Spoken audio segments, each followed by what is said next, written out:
Republic by Plato, Book 2, translated by Benjamin Jowett.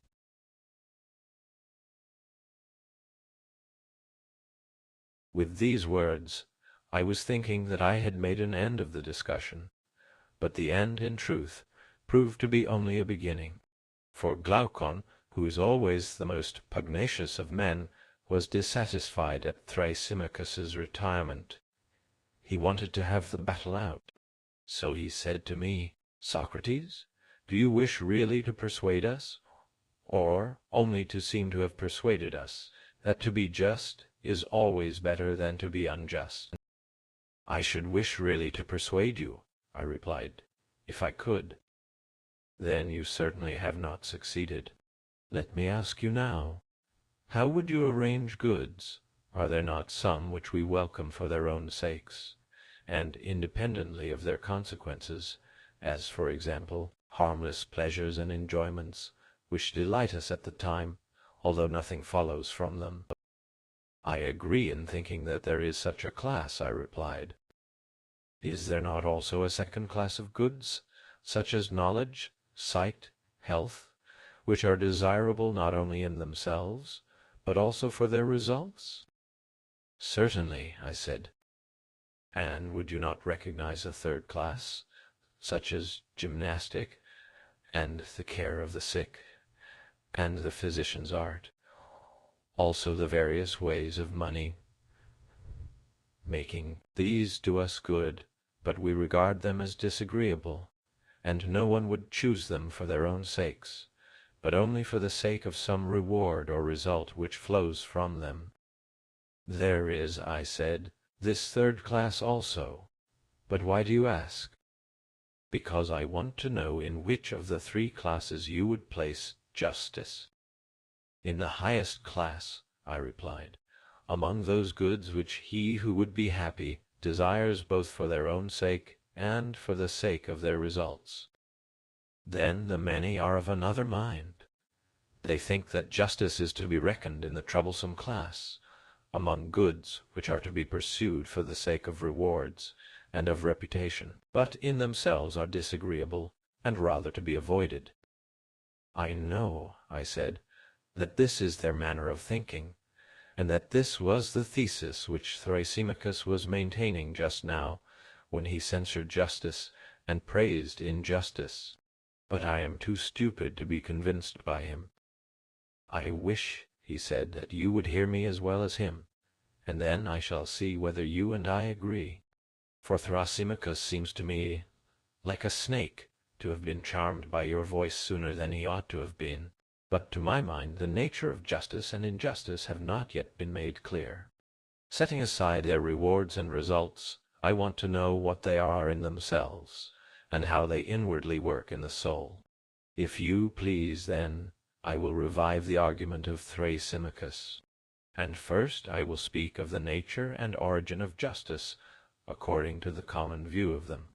Secondly, I will show that all men who practice justice do so against their will, of necessity, but not as a good.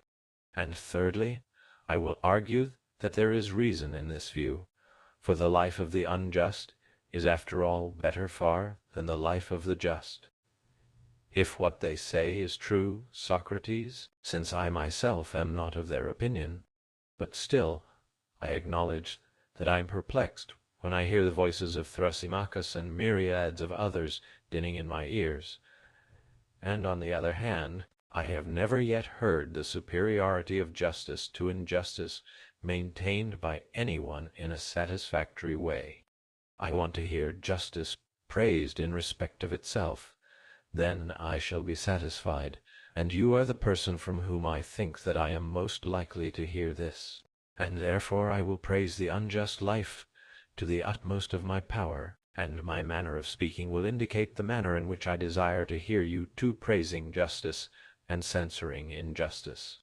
Will you say whether you approve of my proposal?" "Indeed I do.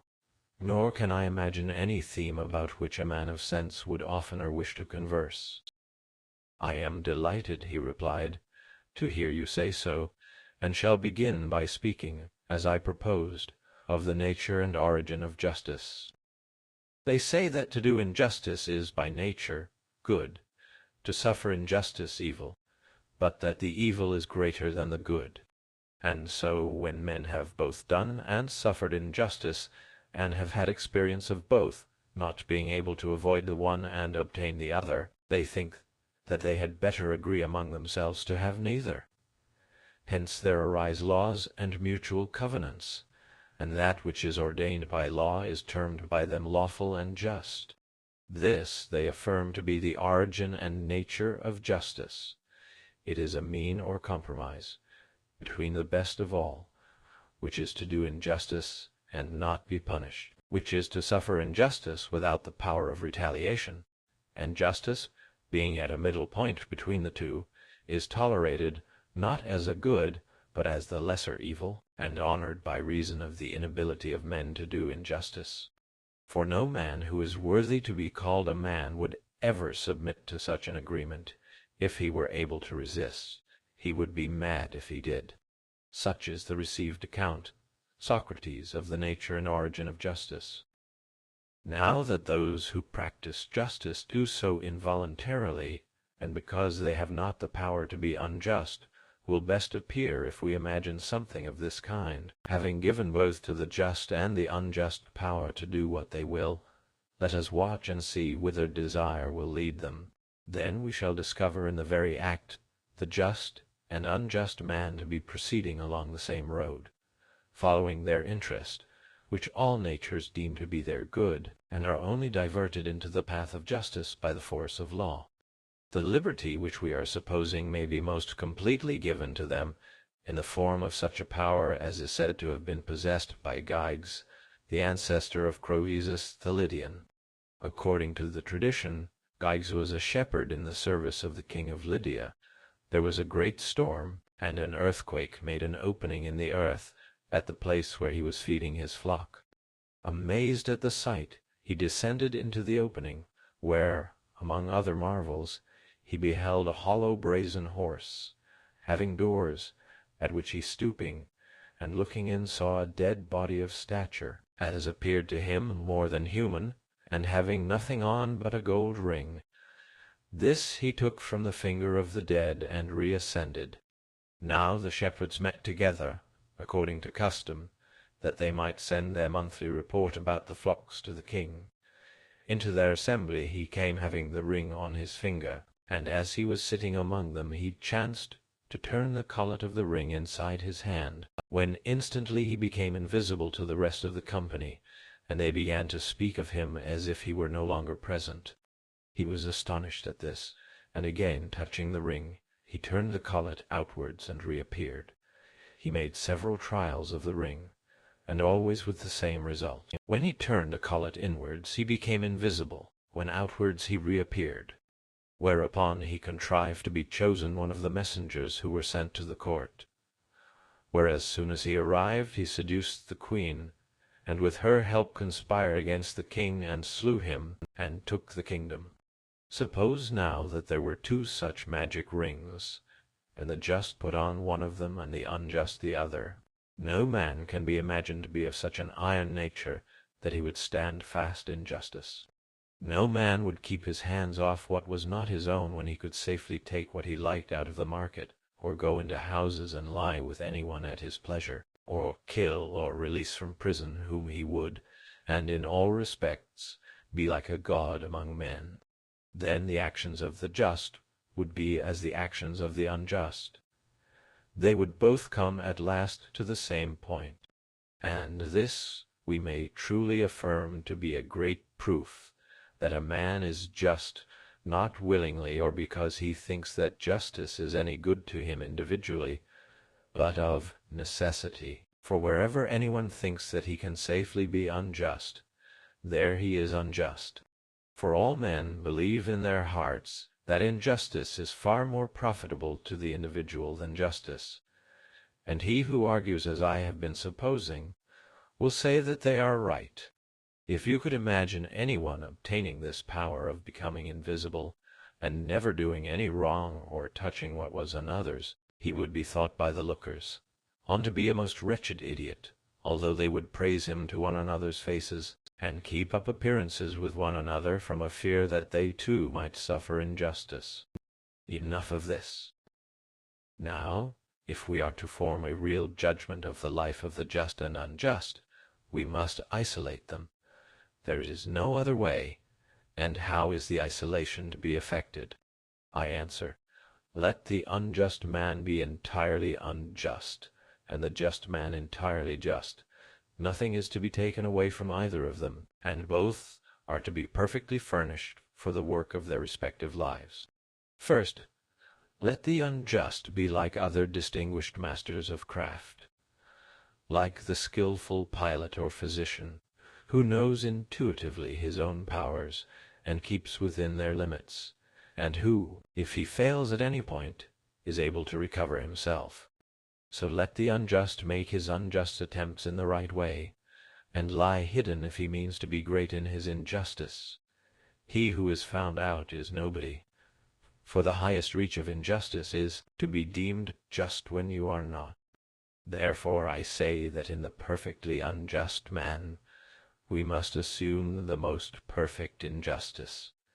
There is to be no deduction, but we must allow him, while doing the most unjust acts, to have acquired the greatest reputation for justice. If he have taken a false step, he must be able to recover himself. He must be one who can speak with effect, if any of his deeds come to light, and who can force his way where force is required by his courage and strength and command of money and friends. And at his side let us place the just man in his nobleness and simplicity, wishing, as Aeschylus says, to be and not to seem good. There must be no seeming, for if he seem to be just, he will be honored and rewarded, and then we shall not know whether he is just for the sake of justice, or for the sake of honors and rewards.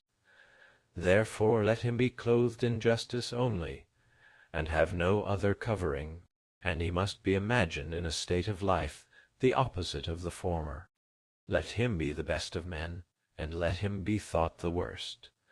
Then he will have been put to the proof, and we shall see whether he will be affected by the fear of infamy and its consequences. And let him continue thus to the hour of death, being just and seeming to be unjust. When both have reached the uttermost extreme, the one of justice and the other of injustice, let judgment be given which of them is the happier of the two. Heavens, my dear Glaucon, I said, how energetically you polish them up for the decision, first one and then the other, as if they were two statues. I do my best, he said, and now that we know what they are like, there is no difficulty in tracing out the sort of life which awaits either of them. This I will proceed to describe, but as you may think the description a little too coarse, I ask you to suppose, Socrates, that the words which follow are not mine. Let me put them into the mouths of the eulogists of injustice.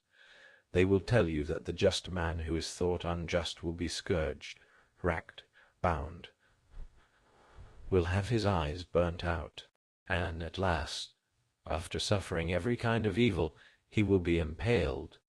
Then he will understand that he ought to seem only, and not to be, just. The words of Aeschylus may be more truly spoken of the unjust than of the just. For the unjust is pursuing a reality. He does not live with a view to appearances. He wants to be really unjust and not to seem only. His mind has a soil deep and fertile, out of which spring his prudent counsels. In the first place, he is thought just, and therefore bears rule in the city. He can marry whom he will, and give in marriage to whom he will. Also he can trade and deal where he likes, and always to his own advantage, because he has no misgivings about injustice. And at every contest, whether in public or private, he gets the better of his antagonists, and gains at their expense, and is rich, and out of his gains he can benefit his friends, and harm his enemies.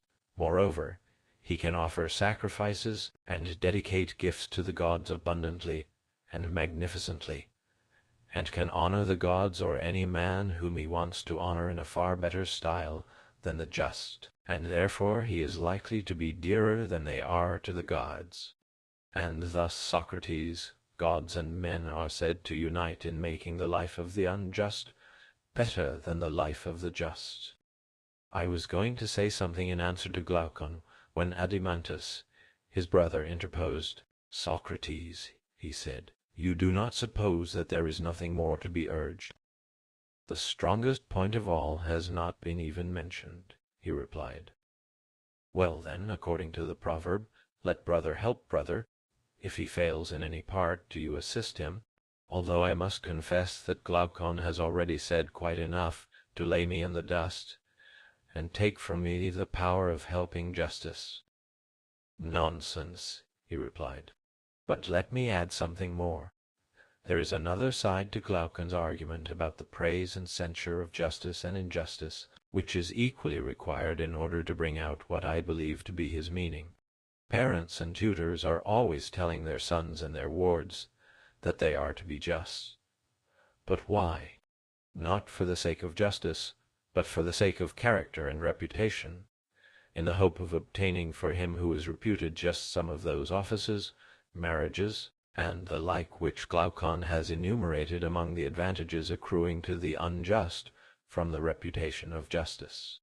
More, however, is made of appearances by this class of persons than by the others, for they throw in the good opinion of the gods, and will tell you of a shower of benefits which the heavens, as they say, rain upon the pious, and this accords with the testimony of the noble Hesiod and Homer, the first of whom says that the gods make the oaks of the just to bear acorns at their summit, and bees in the middle, and the sheep are bowed down with the weight of their fleeces, and many other blessings of a like kind are provided for them.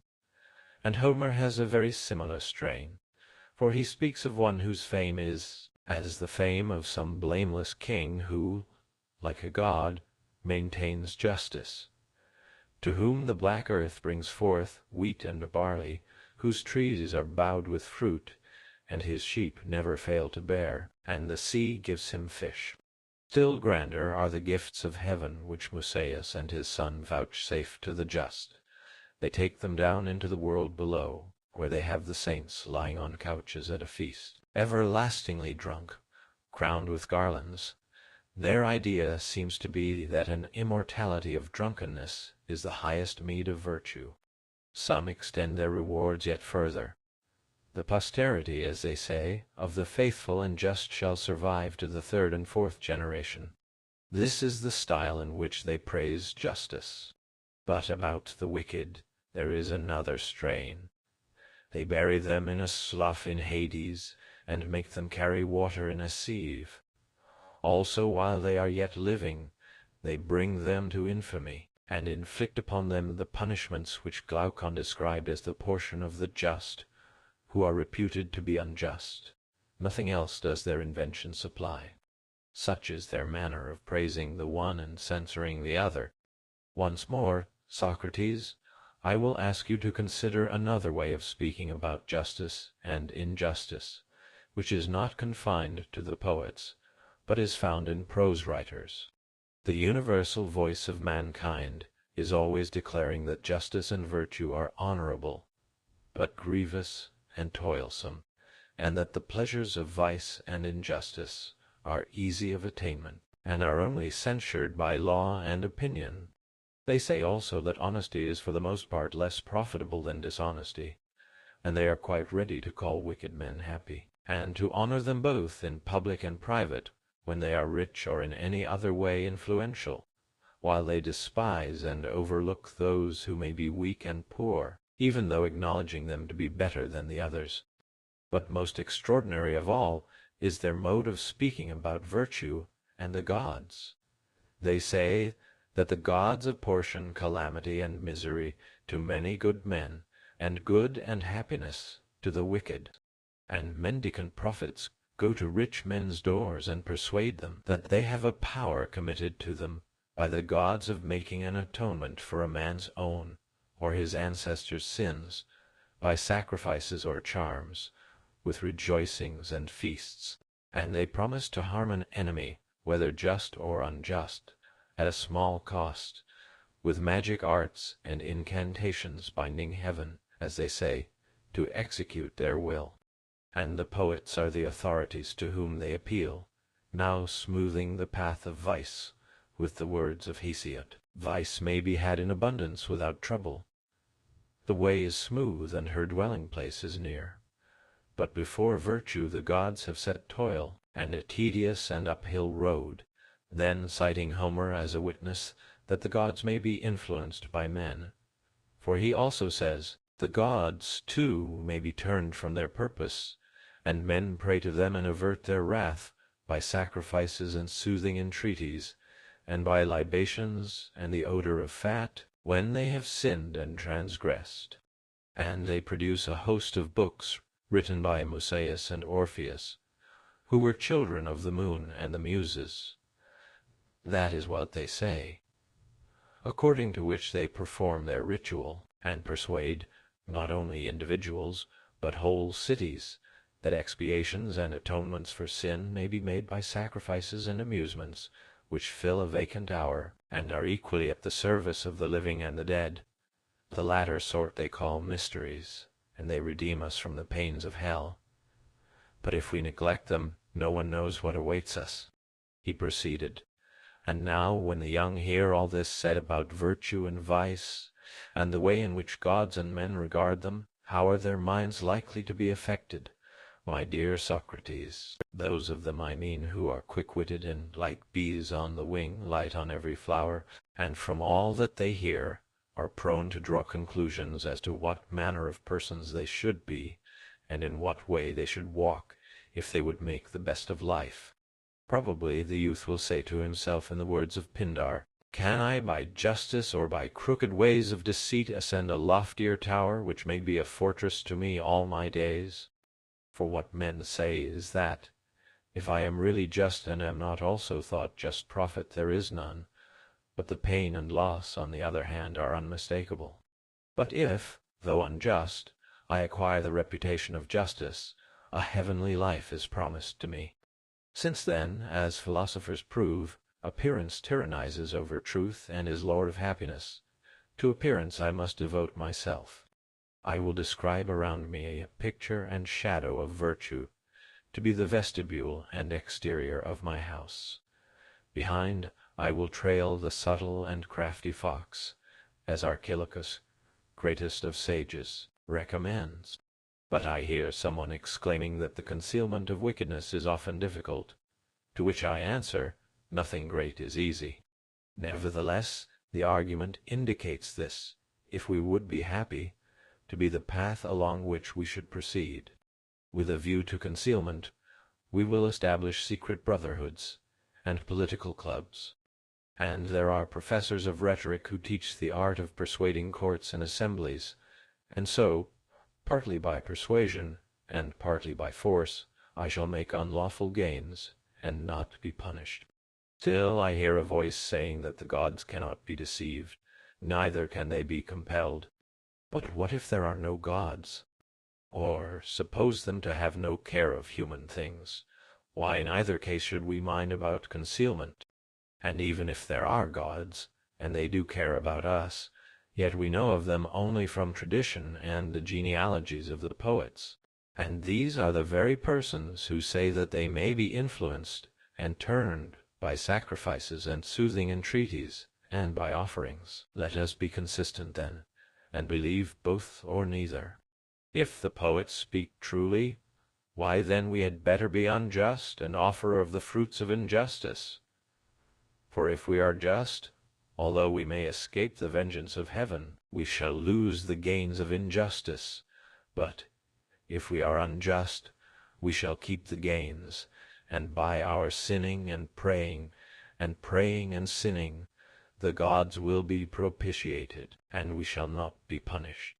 But there is a world below in which either we or our posterity will suffer for our unjust deed. Yes, my friend, will be the reflection. But there are mysteries and atoning deities, and these have great power. That is what mighty cities declare, and the children of the gods, who were their poets and prophets, bear a like testimony. On what principle, then, shall we any longer choose justice rather than the worst injustice?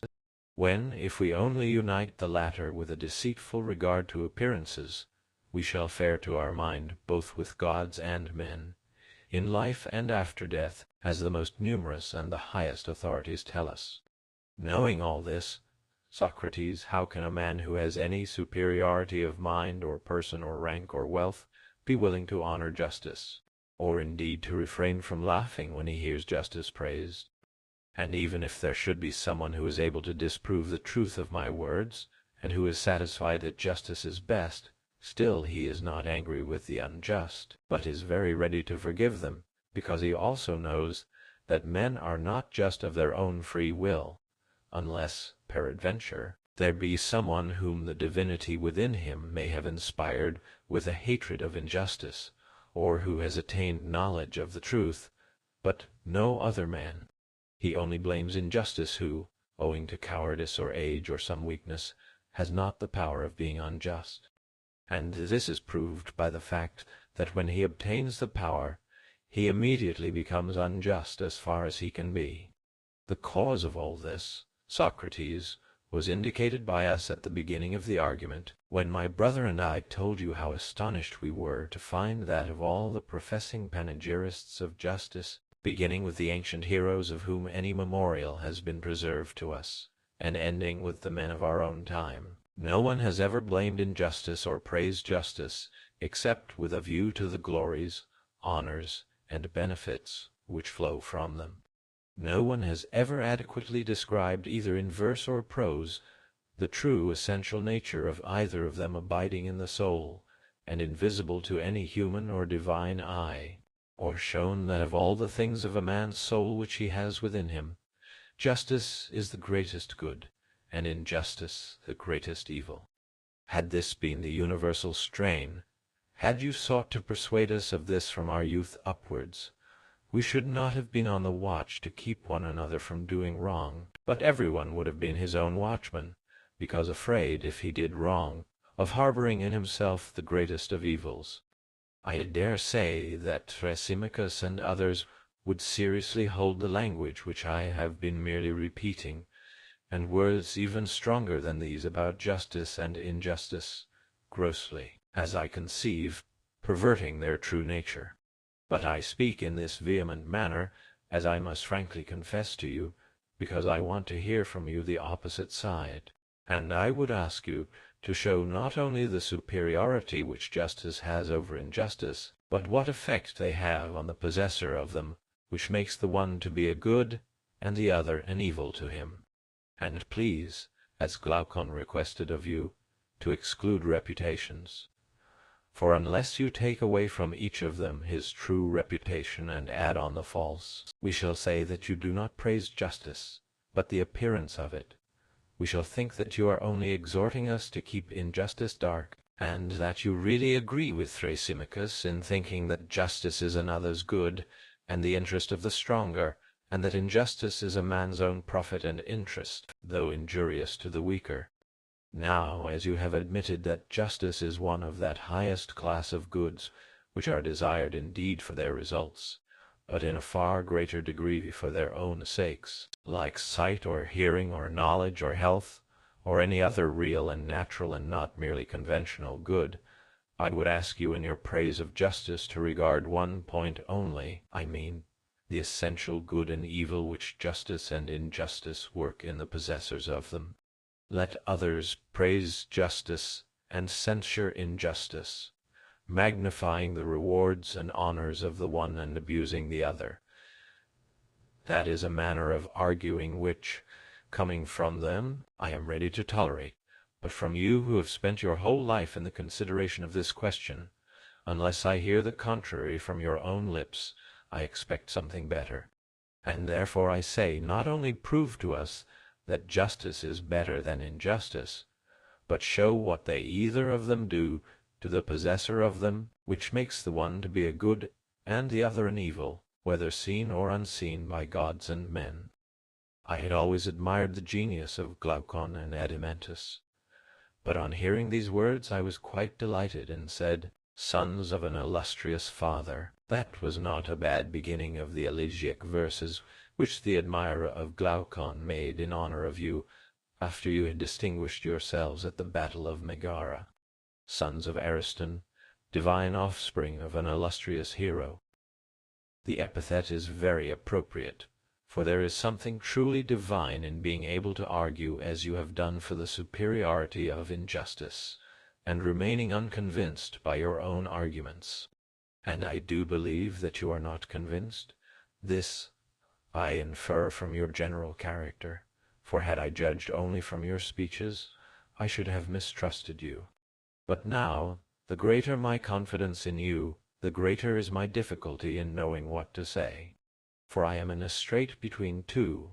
On the one hand, I feel that I am unequal to the task, and my inability is brought home to me by the fact that you were not satisfied with the answer which I made to Thrasymachus, proving, as I thought, the superiority which justice has over injustice.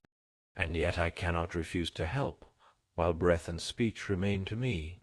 I am afraid that there would be an impiety in being present when justice is evil spoken of, and not lifting up a hand in her defense. And therefore I had best give such help as I can. Glaucon and the rest entreated me by all means not to let the question drop, but to proceed in the investigation. They wanted to arrive at the truth first, about the nature of justice and injustice, and secondly, about their relative advantages. I told them what I really thought, that the inquiry would be of a serious nature, and would require very good eyes. Seeing then, I said, that we are no great wits, I think that we had better adopt a method which I may illustrate thus. Suppose that a short-sighted person had been asked by someone to read small letters from a distance, and it occurred to someone else that they might be found in another place which was larger, and in which the letters were larger, if they were the same, and he could read the larger letters first, and then proceed to the lesser. This would have been thought a rare piece of good fortune. Very true, said Adeimantus. But how does the illustration apply to our inquiry? I will tell you, I replied.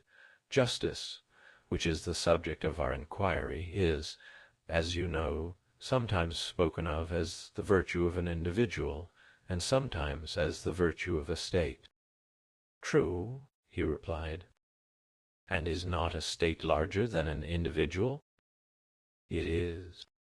Then in the larger the quantity of justice is likely to be larger and more easily discernible. I propose, therefore, that we inquire into the nature of justice and injustice, first as they appear in the state, and secondly in the individual, proceeding from the greater to the lesser and comparing them. That, he said, is an excellent proposal.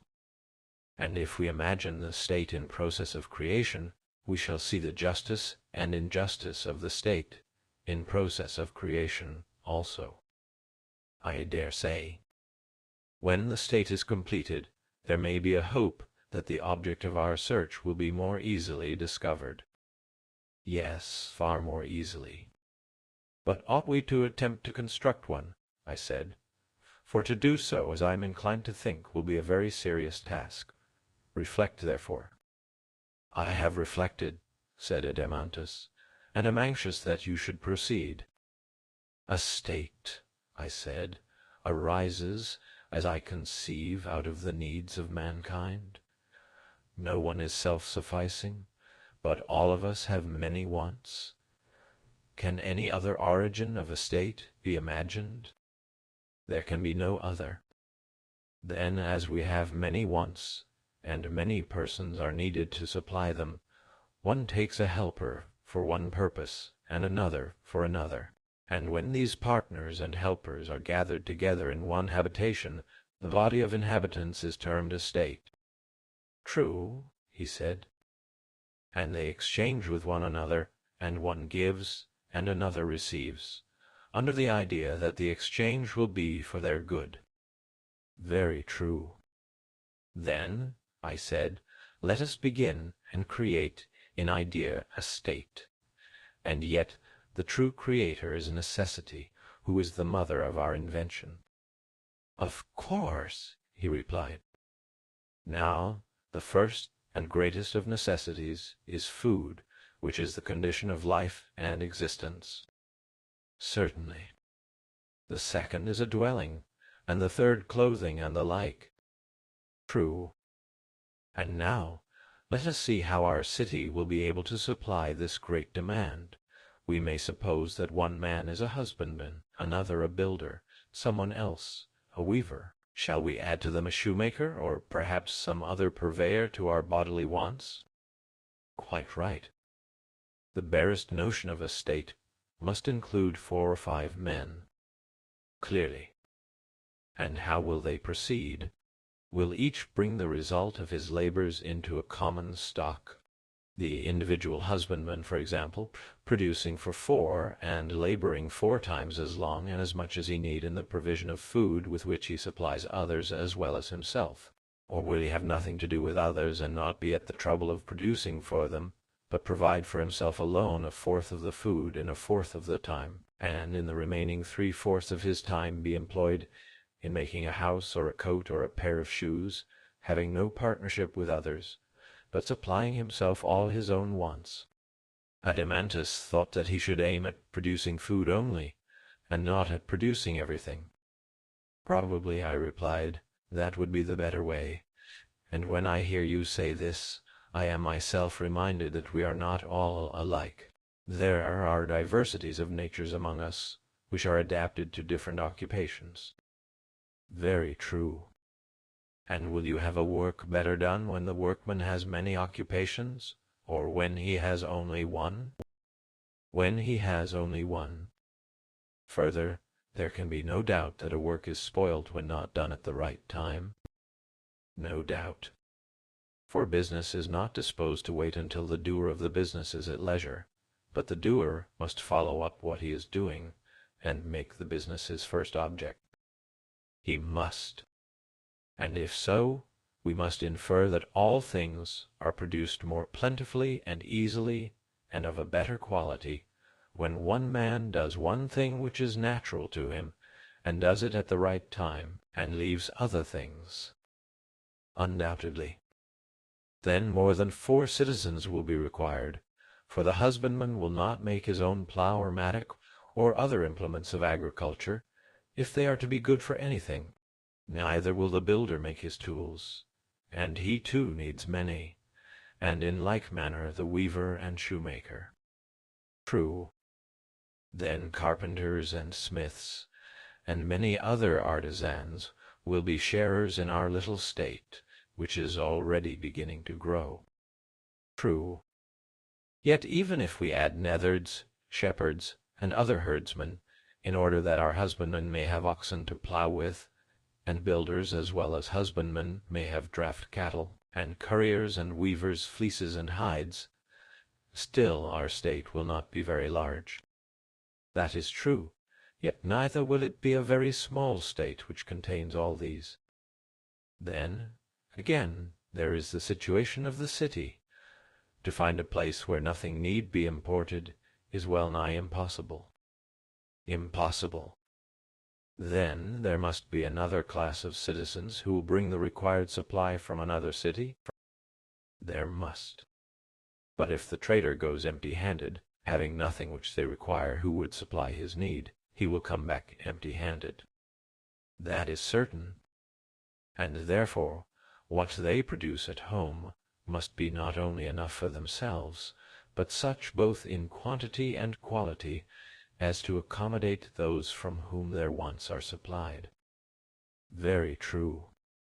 Then more husbandmen and more artisans will be required? They will. Not to mention the importers and exporters who are called merchants. Yes. Then we shall want merchants? We shall. And if merchandise is to be carried over the sea, skilful sailors will also be needed. And in considerable numbers? Yes, in considerable numbers. Then again, within the city, how will they exchange their productions? To secure such an exchange was, as you will remember, one of our principal objects when we formed them into a society and constituted a state. Clearly they will buy and sell. Then they will need a marketplace and a money token for purposes of exchange. Certainly.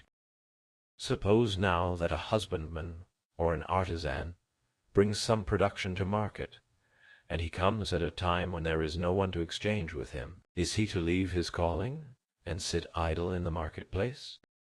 Not at all. He will find people there who, seeing the want, undertake the office of salesmen. In well-ordered states, they are commonly those who are the weakest in bodily strength, and therefore of little use for any other purpose. Their duty is to be in the market, and to give money in exchange for goods to those who desire to sell, and to take money from those who desire to buy.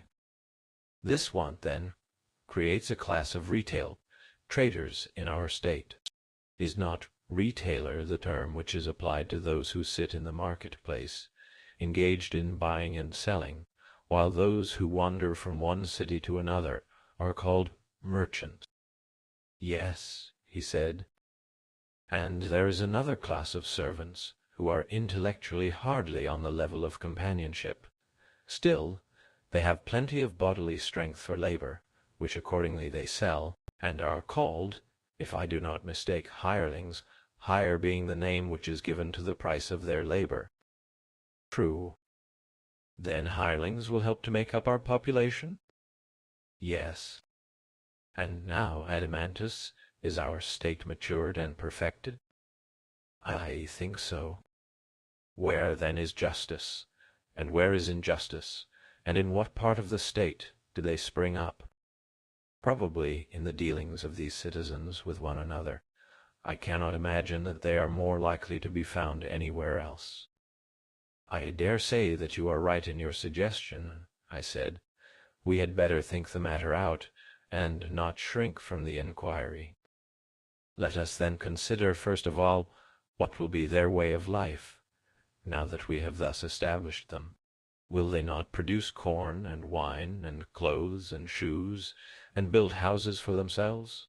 And when they are housed, they will work, in summer commonly, stripped and barefoot, but in winter substantially clothed and shod. They will feed on barley, meal and flour of wheat, baking and kneading them, making noble cakes and loaves. These they will serve up on a mat of reeds, or on clean leaves, themselves reclining the while upon beds strewn with yew or myrtle. And they and their children will feast, drinking of the wine which they have made, wearing garlands on their heads, and hymning the praises of the gods, in happy converse with one another. And they will take care that their families do not exceed their means, having an eye to poverty or war. But, said Glaucon, interposing, you have not given them a relish to their meal. True, I replied. I had forgotten. Of course they must have a relish. Salt and olives and cheese, and they will boil roots and herbs, such as country people prepare. For a dessert we shall give them figs and peas and beans, and they will roast myrtle, berries and acorns at the fire, drinking in moderation. And with such a diet they may be expected to live in peace and health to a good old age, and bequeath a similar life to their children after them. Yes, Socrates, he said, and if you were providing for a city of pigs, how else would you feed the beasts? But what would you have, Glaucon? I replied. Why, he said, you should give them the ordinary conveniences of life. People who are to be comfortable are accustomed to lie on sofas and dine off tables, and they should have sauces and sweets in the modern style. Yes, I said, now I understand. The question which you would have me consider is, not only how a state, but how a luxurious state is created, and possibly there is no harm in this, for in such a state we shall be more likely to see how justice and injustice originate. In my opinion, the true and healthy constitution of the state is the one which I have described. But if you wish also to see a state at fever heat, I have no objection, for I suspect that many will not be satisfied with the simpler way of life. They will be for adding sofas and tables and other furniture, also dainties and perfumes, and incense and courtesans and cakes, all these not of one sort only, but in every variety. We must go beyond the necessaries of which I was at first speaking, such as houses and clothes and shoes. The arts of the painter and the embroiderer will have to be set in motion, and gold and ivory and all sorts of materials must be procured. True, he said. Then we must enlarge our borders, for the original healthy state is no longer sufficient.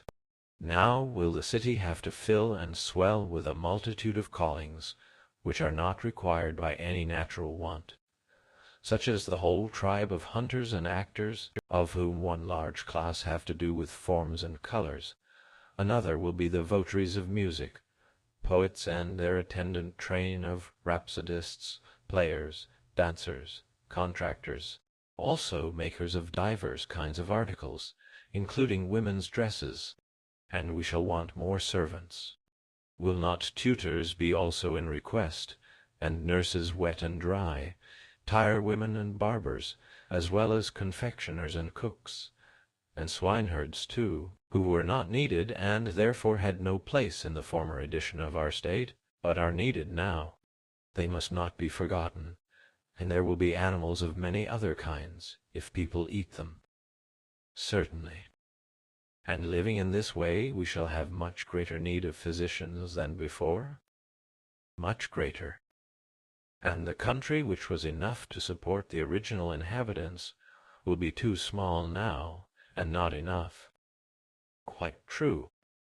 Then a slice of our neighbor's land will be wanted by us for pasture and tillage, and they will want a slice of ours, if, like ourselves, they exceed the limit of necessity, and give themselves up to the unlimited accumulation of wealth. That, Socrates, will be inevitable. And so we shall go to war, Glaucon, shall we not? Most certainly, he replied. Then, without determining as yet whether war does good or harm, thus much we may affirm, that now we have discovered war to be derived from causes which are also the causes of almost all the evils in states, private as well as public. Undoubtedly. And our state must once more enlarge, and this time the enlargement will be nothing short of a whole army, which will have to go out and fight with the invaders for all that we have, as well as for the things and persons whom we were describing above. Why, he said, are they not capable of defending themselves? No, I said, not if we were right in the principle which was acknowledged by all of us when we were framing the state. The principle, as you will remember, was that one man cannot practice many arts with success. Very true, he said. But is not war an art? Certainly. And an art requiring as much attention as shoemaking? Quite true. And the shoemaker was not allowed by us to be a husbandman or a weaver or a builder, in order that we might have our shoes well made, but to him and to every other worker was assigned one work for which he was by nature fitted, and at that he was to continue working all his life long, and at no other.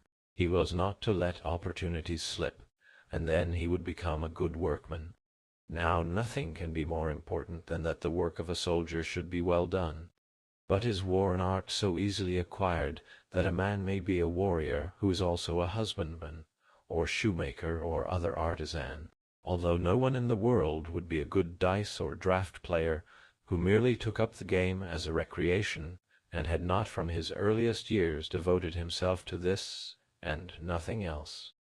No tools will make a man a skilled workman or master of defense, nor be of any use to him who has not learned how to handle them and has never bestowed any attention upon them. How then will he who takes up a shield or other implement of war become a good fighter all in a day, whether with heavy armed or any other kind of troops? Yes, he said, the tools which would teach men their own use would be beyond price. And the higher the duties of the guardian, I said, the more time and skill and art and application will be needed by him. No doubt, he replied. Would he not also require natural aptitude for his calling? Certainly. Then it will be our duty to select, if we can, natures which are fitted for the task of guarding the city. It will. And the selection will be no easy matter, I said, but we must be brave and do our best. We must. Is not the noble youth very like a well-bred dog in respect of guarding and watching? What do you mean? I mean that both of them ought to be quick to see, and swift to overtake the enemy when they see him, and strong too if, when they have caught him, they have to fight with him. All these qualities, he replied, will certainly be required by them. Well, and your guardian must be brave if he is to fight well? Certainly. And is he likely to be brave who has no spirit, whether horse or dog or any other animal? Have you never observed how invincible and unconquerable is spirit, and how the presence of it makes the soul of any creature to be absolutely fearless and indomitable? I have. Then now we have a clear notion of the bodily qualities which are required in the guardian. True. And also of the mental ones. His soul is to be full of spirit. Yes. But are not these spirited natures apt to be savage with one another, and with everybody else? A difficulty by no means easy to overcome, he replied. Whereas, I said, they ought to be dangerous to their enemies, and gentle to their friends. If not, they will destroy themselves without waiting for their enemies to destroy them. True, he said. What is to be done then? I said. How shall we find a gentle nature which has also a great spirit? For the one is the contradiction of the other. True. He will not be a good guardian who is wanting in either of these two qualities, and yet the combination of them appears to be impossible, and hence we must infer that to be a good guardian is impossible. I am afraid that what you say is true, he replied. Here, feeling perplexed, I began to think over what had preceded. My friend, I said, no wonder that we are in a perplexity, for we have lost sight of the image which we had before us. What do you mean? He said. I mean to say that there do exist natures gifted with those opposite qualities. And where do you find them? Many animals, I replied, furnish examples of them. Our friend the dog is a very good one.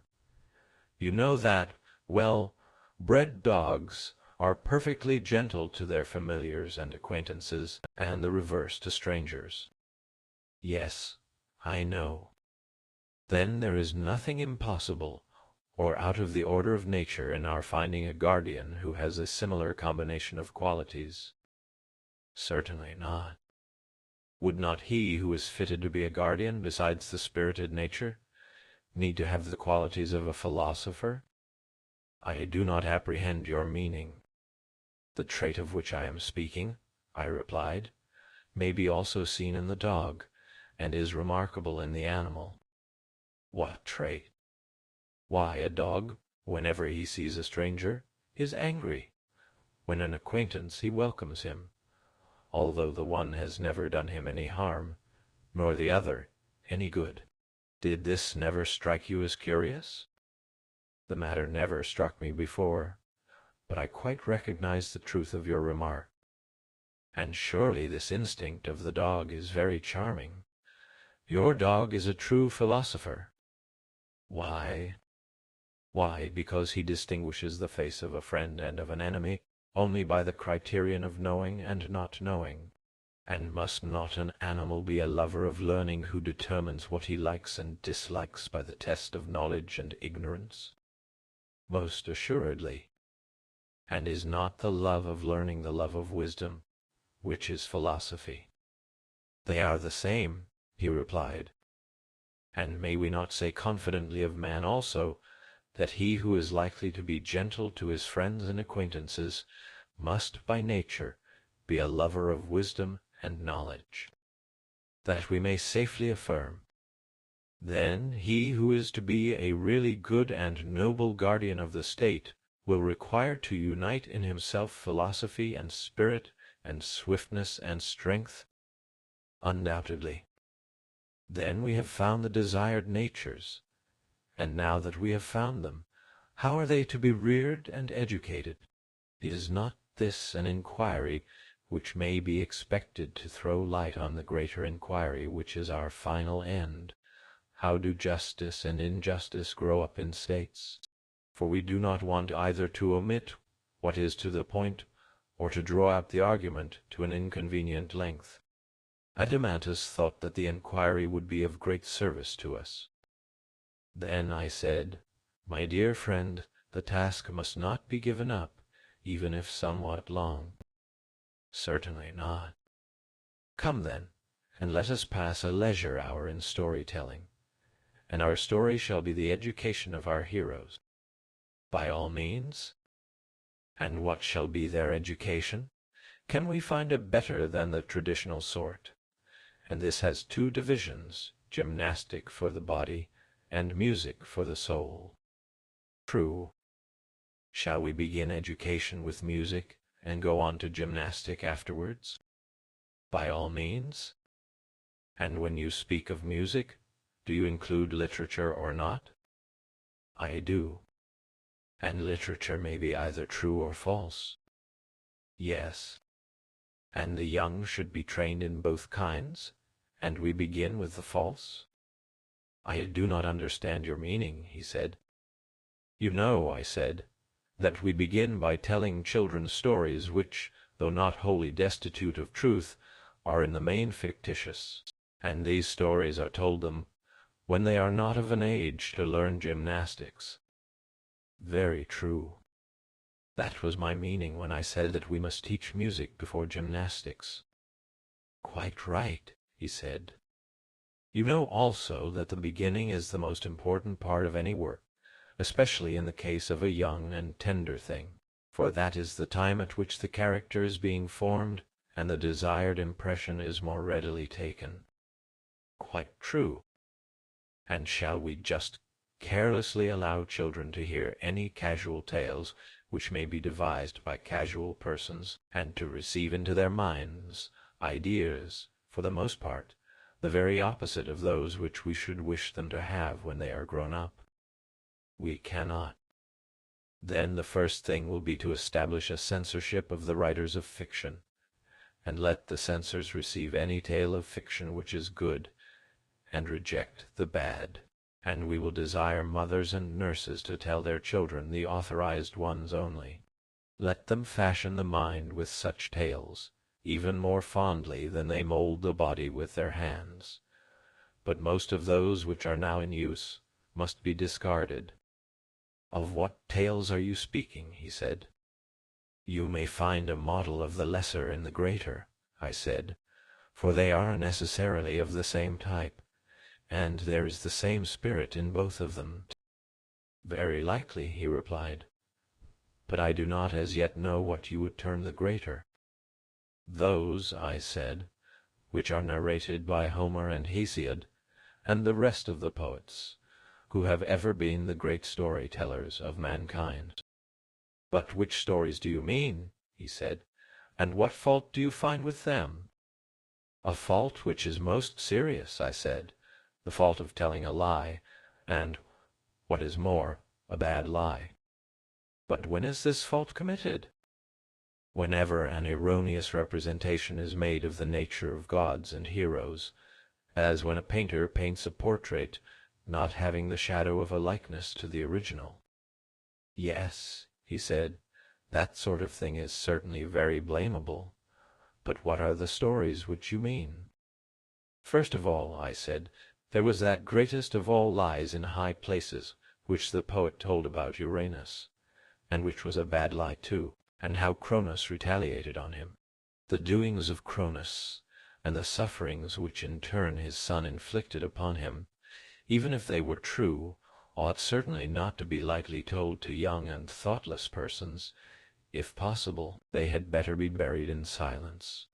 But if there is an absolute necessity for their mention, a chosen few might hear them in a mystery, and they should sacrifice not a common Eleusinian pig, but some huge and unprocurable victim, and then the number of the hearers will be very few indeed. Why, yes, said he, those stories are extremely objectionable. Yes, Adimantus, they are stories not to be repeated in our state.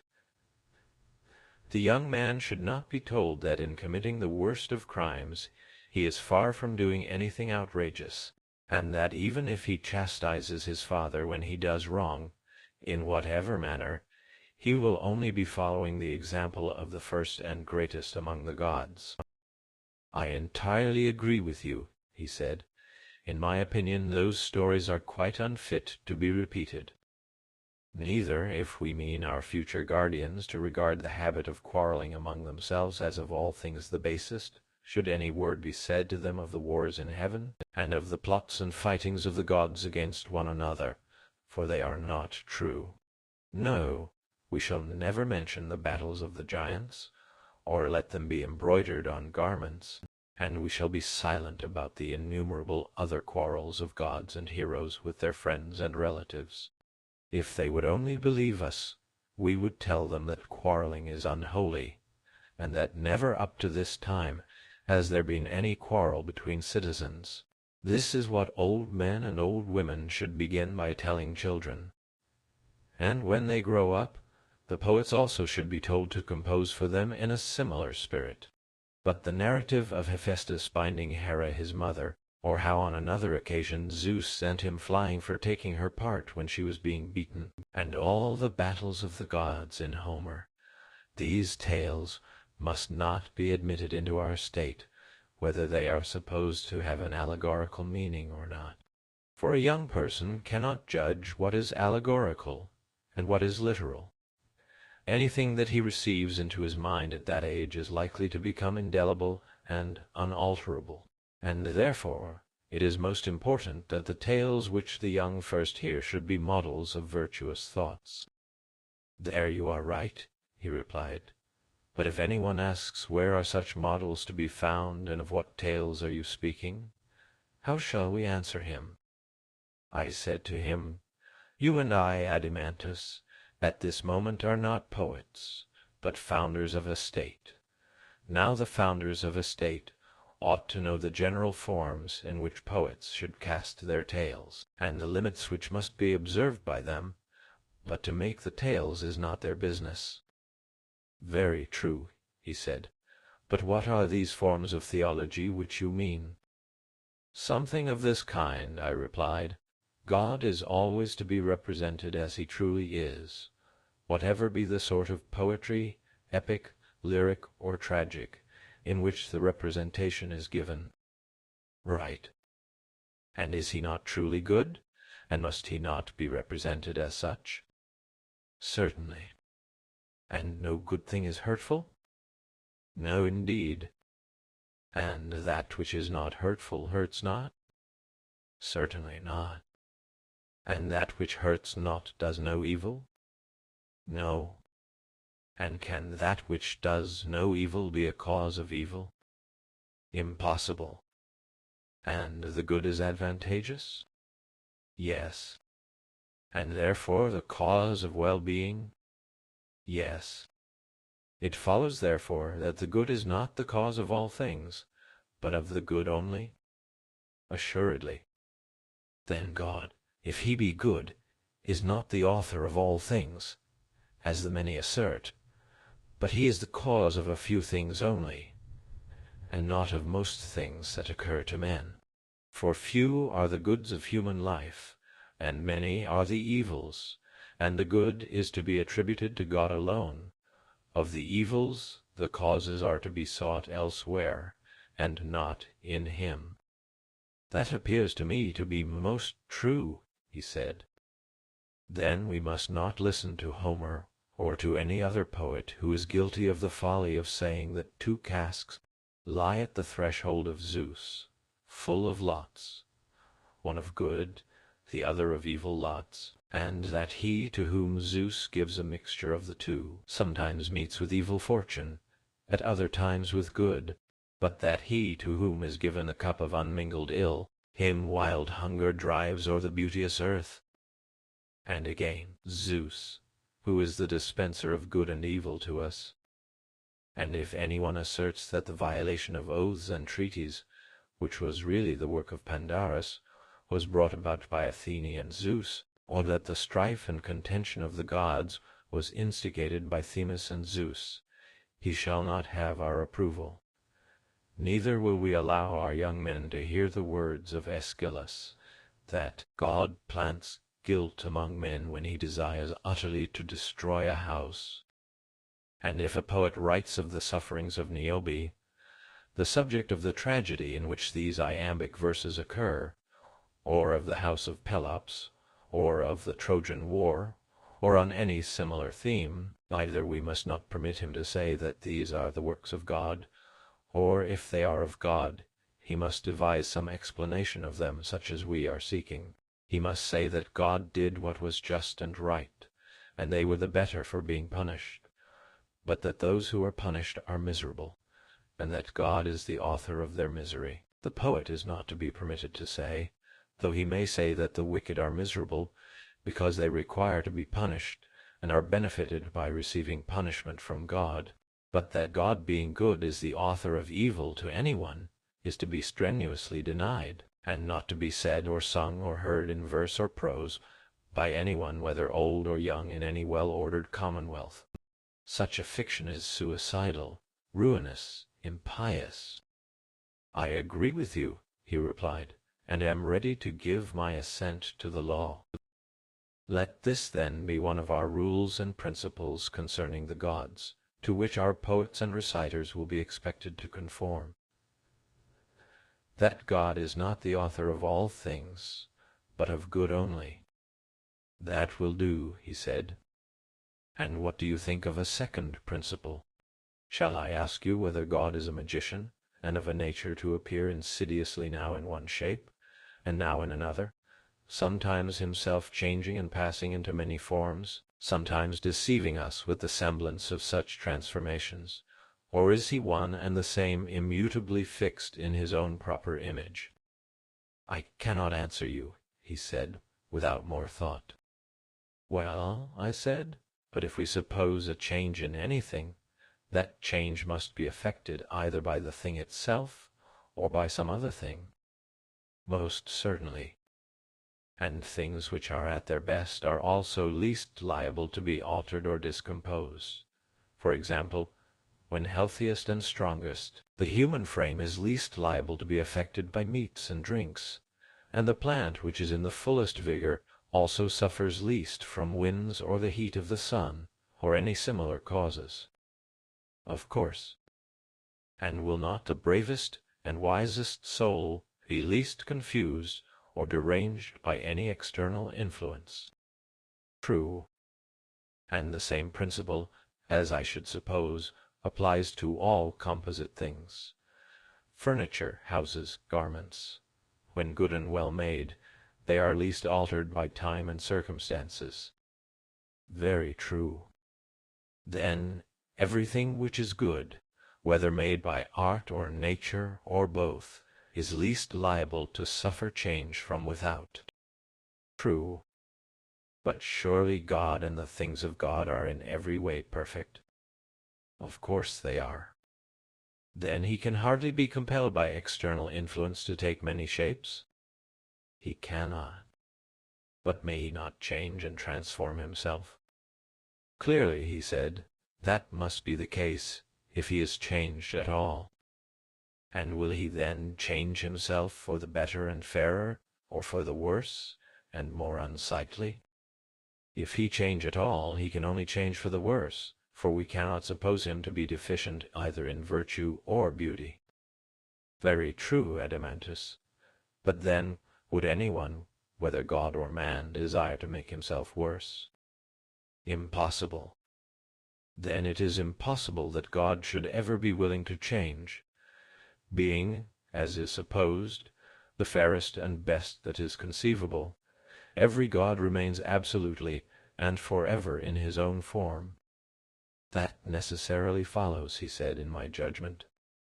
Then I said, my dear friend, let none of the poets tell us that. The gods, taking the disguise of strangers from other lands, walk up and down cities in all sorts of forms. And let no one slander Proteus and Thetis, neither let anyone, either in tragedy or in any other kind of poetry, introduce Hera disguised in the likeness of a priestess, asking an alms for the life-giving daughters of Inachus, the river of Argos. Let us have no more lies of that sort.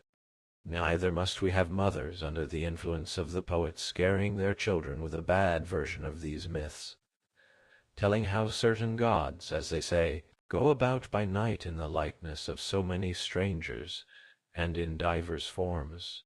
But let them take heed lest they make cowards of their children, and at the same time speak blasphemy against the gods. Heaven forbid, he said. But although the gods are themselves unchangeable, still by witchcraft and deception they may make us think that they appear in various forms. Perhaps, he replied. Well, but can you imagine that God will be willing to lie, whether in word or deed, or to put forth a phantom of himself? I cannot say, he replied. Do you not know, I said, that the true lie, if such an expression may be allowed, is hated of gods and men? What do you mean? He said. I mean that no one is willingly deceived in that which is the truest and highest part of himself, or about the truest and highest matters. There, above all, he is most afraid of a lie having possession of him. Still, he said, I do not comprehend you. The reason is, I replied, that you attribute some profound meaning to my words, but I am only saying that deception, or being deceived or uninformed about the highest realities in the highest part of themselves, which is the soul, and in that part of them to have and to hold the lie, is what mankind least like. That, I say, is what they utterly detest. There is nothing more hateful to them. And, as I was just now remarking, this ignorance in the soul of him who is deceived may be called the true lie. For the lie in words is only a kind of imitation and shadowy image of a previous affection of the soul, not pure unadulterated falsehood. Am I not right? Perfectly right.